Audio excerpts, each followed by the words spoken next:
Hello students, हमारे channel free coaching classes में आपका स्वागत है। आज की इस वीडियो में हम बात करने वाले हैं ड्राइव एंड हार्मोनिक ऑसिलेटर्स के बारे में। सो देखिए, इसके लिए हम क्या करते हैं, दो गोले हैं या दो पेंडुलम्स हैं जिसको नाम दे दिए हैं हमने ए और बी। ठीक है, उसको एक छड़ से लटका दिए हैं और उस छड़ को एक दृढ़ आधार से लटका दिए हैं। और जो गोला है या जो पेंडुलम है उसकी जो लंबाई है उसको हम छोटा बड़ा करके लटका दिए हैं।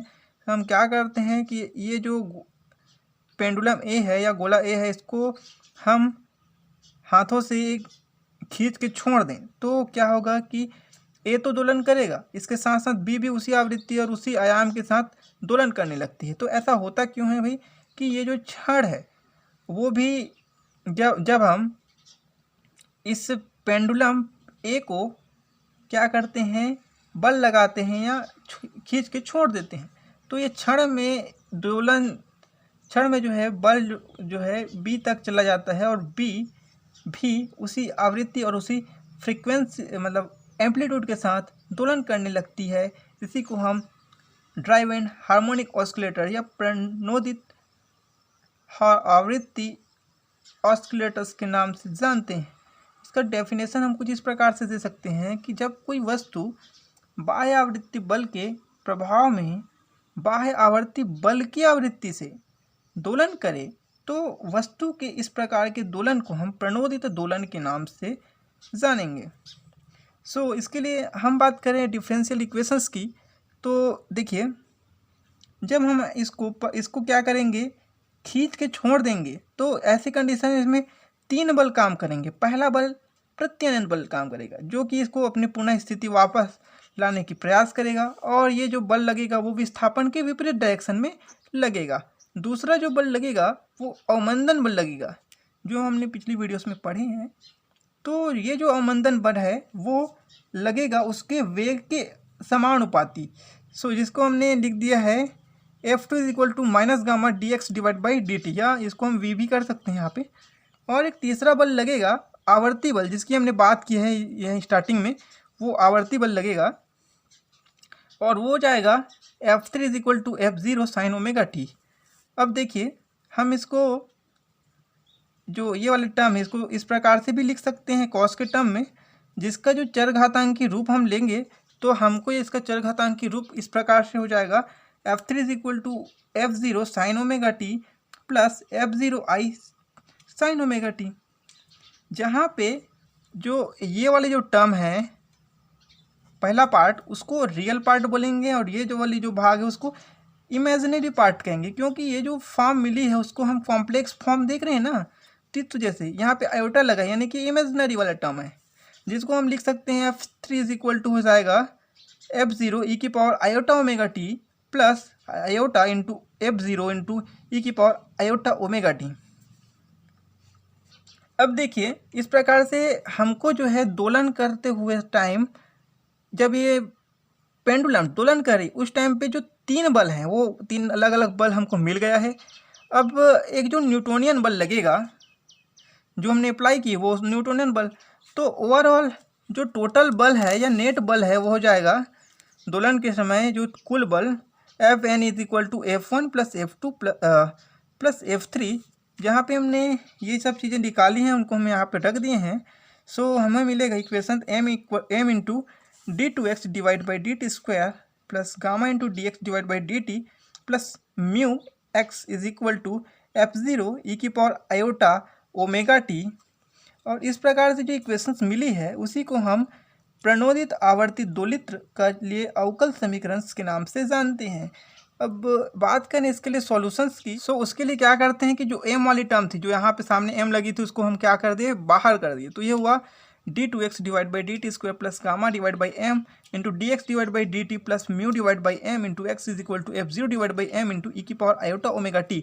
अब हम क्या करते हैं, हम जो ये वाली टर्म है गामा/m इसको रिप्लेस करते हैं 2k से, उसी प्रकार से μ/m इसको रिप्लेस करते हैं ω02 से, उसी प्रकार से F0m को इसको रिप्लेस करते हैं F0 से।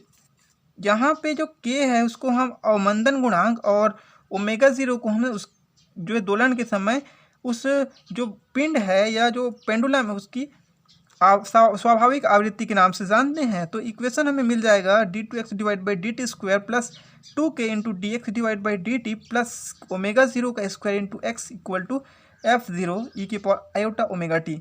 अब देखिए ये जो इक्वेशंस हैं एक सेकंड ऑर्डर डिफरेंशियल इक्वेशन है, क्योंकि यहाँ पे ऑर्डर कितना है, 2 है, इस वजह से सेकंड ऑर्डर डिफरेंशियल इक्वेशन है, जिसका सॉल्यूशन जब हम निकालेंगे तो हमको ये जो है 2 भागों में मिलेगा। पहला भाग कॉम्प्लीमेंट्री फंक्शंस के फॉर्म में मिलेगा, दूसरा पर्टिकुलर इंटीग्रेशन के फॉर्म में मिलेगा। सो चलिए सबसे पहले हम इसके लिए कॉम्प्लीमेंट्री फंक्शंस निकाल लें। तो इसके लिए क्या करेंगे कि ये जो टर्म है लेफ्ट राइट साइड वाला उसको क्या करते हैं 0 ले, तो ओवरऑल हमको मिलता है ये इक्वेशंस। अब देखिए इस इक्वेशंस को जब हम अध्यवमंदन की स्थिति में अप्लाई करेंगे तो यही चीज़ थोड़ी सी बदल जाएगी और ये हो जाएगा x is equal to a0 e की power minus k t into sine root of omega zero square minus k square into t plus five. ये जो है कॉम्प्लीमेंट्री फंक्शंस के नाम से जाने जाएगा। अब इसके बाद हम पर्टिकुलर इंटीग्रेशन निकालें।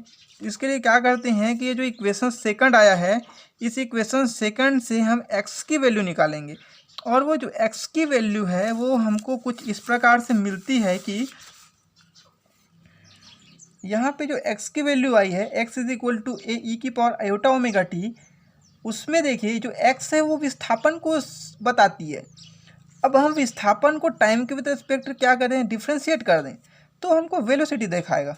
तो वेलोसिटी हो जाएगा आयोटा ओमेगा ए ई की पावर आयोटा ओमेगा टी। ठीक है, कैसे हुआ भाई, ये देखिए हम इसका क्या करेंगे, डिफ्रेंशिएट करेंगे तो ये हो जाएगा एक कांस्टेंट है तो एक कांस्टेंट रहेगा, केवल इसका होगा तो ये सामने आ जाएगा, इस प्रकार से इक्वेशन मिलेगी। फिर उसी प्रकार से जब ये वेलोसिटी मिल गई उसका फिर एक बार डिफ्रेंशिएट कर दें तो हमको एक्सेलरेशन मिल जाएगा। तो ये हो जाएगा d2x divide by d t square is equal to iota square omega square a e की पावर आयोटा ओमेगा टी। अब देखिए भाई आयोटा स्क्वायर यानी कि -1 होती है, सो हमने उसी चीज़ को यहाँ पे अप्लाई किया तो ये मिल गया minus omega square a e की पावर आयोटा ओमेगा टी। हमने इसको इक्वेशन 5 मान दी, इस प्रकार से 3 4 5 इक्वेशन यहाँ पे हमको मिल गया है। अब क्या करते हैं आगे की जो है x dx अपॉन dt और d2x divide by dt square, इनका वैल्यू हम इस इक्वेशंस में रखेंगे। तो इन मानों को जब रखेंगे तो हमको कुछ इस प्रकार से देखने को मिल जाता है। अब इस इक्वेशंस में से क्या करते हैं कि हम जो है ये जो चीज़ है वो कॉमन है, e की पावर आयोटा ओमेगा टी सभी में कॉमन है, तो हमने इस जो राइट साइड है उसमें से इस चीज़ को कॉमन आउट कर दी, और कॉमन आउट करने के पश्चात जो लेफ्ट साइड और राइट साइड में जो है इस वजह से हमने दोनों को कैंसिल कर दी। ठीक है, इस प्रकार से कैंसिल हो गई और हमको मिला minus omega square a plus 2k i यानी कि iota a omega plus omega zero square a is equal to f0। अब देखिए यहाँ से भी जो राइट हैंड साइड है यहाँ a कॉमन है, हमने a को फिर बाहर कर दी, जहाँ से हमने a की वैल्यू निकाली तो हमको मिला f0 is divide by minus omega square plus omega zero square plus iota into 2k omega. अब यहाँ पे हमें एक चीज़ और देखने को मिलता है कि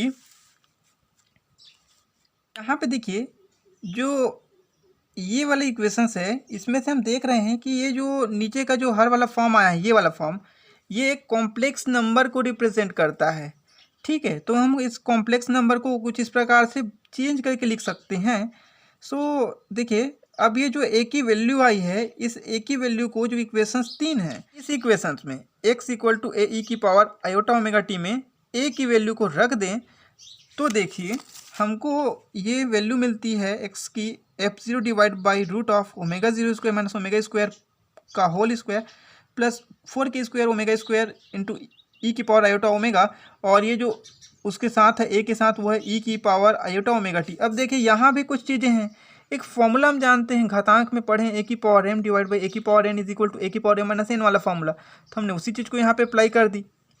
तो इस प्रकार से हमको इक्वेशंस मिल गई है। X is equal to f0 divide by omega zero square minus omega square का whole square plus 4k² omega square इन सब का अंडर रूट इंटू ई की power iota omega t minus 5। जहाँ पे ये जो इक्वेशंस आई है इसको हम पर्टिकुलर सॉल्यूशंस के नाम पर्टिकुलर इंटीग्रल्स कहेंगे। अब चूंकि हमको सी एफ मिल गया है complementary function, particular integral P I भी मिल चुकी है। अब बात करेंगे हम टोटल सॉल्यूशंस की। तो टोटल सॉल्यूशन हो जाएगा x is equal to complementary function plus particular integral, तो दोनों का जो योग होगा वही टोटल सॉल्यूशन होगा। तो हमने ये हो गई ये वाली भाग जो है सी एफ, ये वाली भाग पी आई। अब ये दोनों भाग में देखिए तो हम देखते हैं कि जो कॉम्प्लीमेंट्री फंक्शंस है उसमें एक्सेलरेशन और विस्थापन के बीच एक रिलेशन देखने को मिलता है कि देखिए ई की पावर में क्या है माइनस आयोटा के, यानी कि जैसे जैसे इस ई की पावर में जो घात है मतलब इसके चेंज होने से मतलब इसकी वैल्यू जैसे जैसे घटेगी इसकी भी वैल्यू घटेगी एक्स की वैल्यू, और इसकी वैल्यू बढ़ेगी तो इसकी वैल्यू बढ़ेगी। यानी कि एक कंडीशन ऐसी आ सकती है कि यहाँ से हमको एम्पलीट्यूड की वैल्यू ज़ीरो मिले, यानी कि एक मतलब आयोटा के की वैल्यू हमको क्या मिले ज़ीरो मिले। ऐसी कंडीशन में हमको विस्थापन भी ज़ीरो मिलेगा। क्योंकि विस्थापन ज़ीरो है तो ऐसी परिस्थिति में हमको सी एफ की वैल्यू हमको ज़ीरो मिल जाएगी। ठीक है, और बात करें इस पर्टिकुलर इंटीग्रल में जो एम्पलीट्यूड है और उसके विस्थापन के बीच एक रिलेशन देखें तो ये मिलता है x is directly proportional to f0 divide by omega zero square minus omega square का whole square plus 4k² omega square का अंडर रूट। क्योंकि हमने सी एफ की वैल्यू इस विशेष परिस्थिति में ज़ीरो निकाली है तो हम उसको रखेंगे तो हमको टोटल जो सॉल्यूशन है वो मिलेगा x is equal to f0 divide by omega zero का स्क्वायर माइनस ओमेगा स्क्वायर का whole square plus 4k² omega square into e की power iota omega t minus 5। अब यहाँ पे देखें जो ये वाली जो भाग है इतना, इसको हमने जब मापांक पढ़े थे उस टाइम पढ़े हैं कि इसकी वैल्यू होती है cos omega t minus 5 plus iota sine omega t minus 5। तो ऐसे में हम देखिए अब इस चीज़ को अप्लाई करें तो ये जो वाली इक्वेशंस है हमको इस प्रकार से मिलेगी। ठीक है, जहाँ पे जब इसको हम तोड़ेंगे तो तोड़ने के पश्चात या विस्तार करने के पश्चात ये वाली इक्वेशन हमको इस प्रकार से बदली हुई रूप में दिखेगी। X is equal to f0 divide by root omega zero का स्क्वायर माइनस ओमेगा का स्क्वायर का whole square plus 4k² omega square into cos omega t plus 5 plus इसके साथ मल्टीप्लाई करोगे तो ये आएगा f0 divide by omega zero square minus omega square इनका whole square plus 4k² omega square इनका under root into sine omega t minus 5। अब देखिए भाई यहाँ पे है आयोटा, आयोटा वाली टर्म और ये वाली में आयोटा नहीं है, तो ये वाली जो भाग मिली वो रियल होगी और ये वाली जो भाग है वो इमेजिनरी मिलेगी। इस प्रकार से हमको जो है एक कह सकते हैं कि टोटल जो सॉल्यूशन इस प्रकार से मिलेगा। इस प्रकार हमें जो है उस अवकल समीकरण का प्रणोदित आवर्ती दोलित्र के लिए हल मिल जाता है ये। ठीक है, ये जो इसका सॉल्यूशन है ओवरऑल सॉल्यूशन इस प्रकार से हम इसको जानते हैं। सो अगले वीडियो में इस टॉपिक को कंटिन्यू करेंगे और बात करेंगे इसके लिए कुछ कंडीशंस के बारे में।